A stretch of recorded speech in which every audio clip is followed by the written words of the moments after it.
যে বিষয়টা বলার মঞ্চের তরফ থেকে, আমরা রাজপথে রয়েছি, আমরা আইনি প্রেক্ষাপট রয়েছি, আমরা ধর্ণামঞ্চ রয়েছি।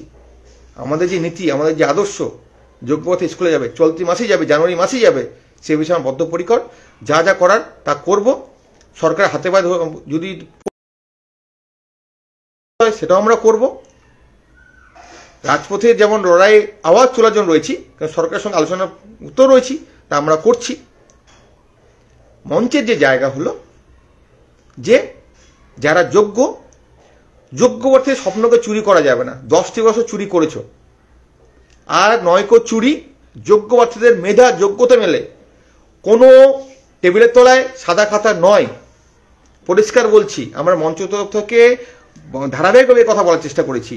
আমরা কাউকে ব্যক্তিবিশেষ বা যারা দুর্নীতির সঙ্গে জড়িত, যদি কারো জন্য ত্রুটি থেকে থাকে বা কোনো ধরনের বেআইনি অবৈধ বা যাদের নাম্বার কম, তাদেরকে নাম্বার নিয়োগের কথা বলছি না।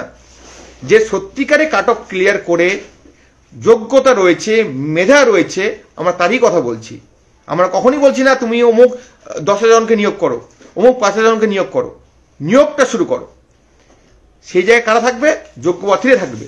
কেন আমাদের নীতি আদর্শ যোগ্য প্রার্থীদের অবিলম্বে নিয়োগ করা শুরু করতে হবে, নিয়োগ প্রক্রিয়া শুরু করতে হবে। সেই জায়গা থেকে আজকে মহামান্য বিচারপতি কয়েকটি কথা খুব ভালো বলেছেন, যেটা আমাদেরকে মন ছুঁয়েছে। তা হলো তিনি একটা জায়গায় বলেছেন যে এই নিয়োগ প্রক্রিয়া দীর্ঘ কয়েক বছর ধরে রয়েছে। 2016 সালের এই নিয়োগ প্রক্রিয়া 2019 সালে বাতিল হয়েছে, আর 2024। এর সমাধান দরকার।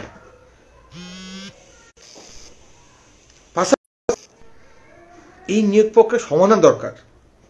কেন ফান্ডামেন্টাল এডুকেশন, যেখানে 5ম থেকে 8ম শ্রেণী দীর্ঘদিন ধরে নিয়োগ নেই, স্কুলগুলো যে সাফার হচ্ছে, তার সমাধান করতে হবে। কোথাও যদি ভুল ত্রুটি থেকে থাকে, মামলাকারী আইনজীবীরা বিভিন্ন রয়েছেন, তারা তাদের বক্তব্য পেশ করছেন, কমিশন তার উত্তর দিবেন, আমাদের যথাযথ আইনজীবীও আমাদের বক্তব্য রাখবেন। কিন্তু সার্বিকভাবে কোনো জায়গায় যা ভুল ত্রুটি আছে সেগুলো বিচার অবশ্যই হবে। যার যা অভিযোগ তার লিখিত নোটস অফ আর্গুমেন্ট জমা করেছে, সেটা অবশ্যই সেই পর্যালোচনা বা বিবেচনা আসবে।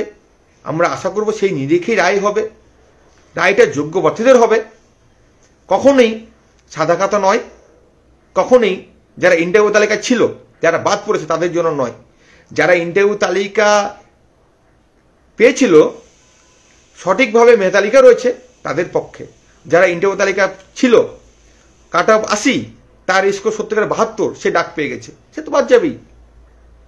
যার একাডেমিক ছিল 18 কিন্তু অ্যাকচুয়ালি সেটা হবে 16, সে তো বাদ যাবেই।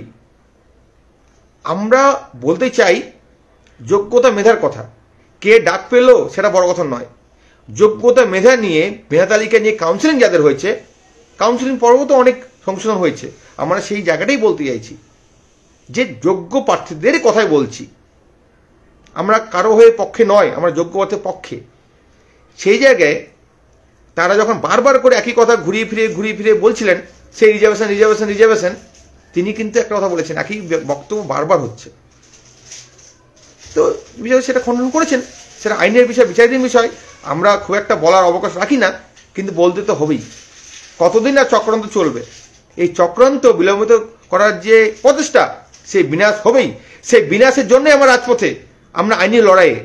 সেই জন্য পশ্চিমবঙ্গ চাকরি মঞ্চ যোগ্যতা নিয়োগের কথা বলে। কখনোই কোনো ব্যক্তিবিশেষ নয় বা কোনো দুর্নীতিগ্রস্ত যারা টেবিলের তলায়, তাদের নয়। কেন বহু প্রার্থী ইন্টারভিউ ডাক পেয়েও এখন মেধা তালিকায় নেই। যদি কেউ ইন্টারভিউ ডাক পেয়েছে কি মেধা তালিকায় নেই, যদি বঞ্চিত হয়ে থাকে, তার জন্য মামলা হয়েছে, তার শুনানি হবে, তাদের বিষয়ে অবশ্যই বিচার, ন্যায় বিচার আসবে। আমরা মনে করি ন্যায় বিচারের জায়গা থেকে বলছি। কিন্তু কেউ দুর্নীতিভাবে, তার একাডেমি ছিল 16, সে 20 করে ইন্টারভিউ দিয়েছেন বলে প্যানে থাকবে, সেই আর দিন নেই। সেই জায়গাটাই সংশোধনের জায়গা। সেই জায়গাটা যোগ্যতা মেধাকে নিরিখে তাকে স্কুলে পাঠানোর দায়িত্ব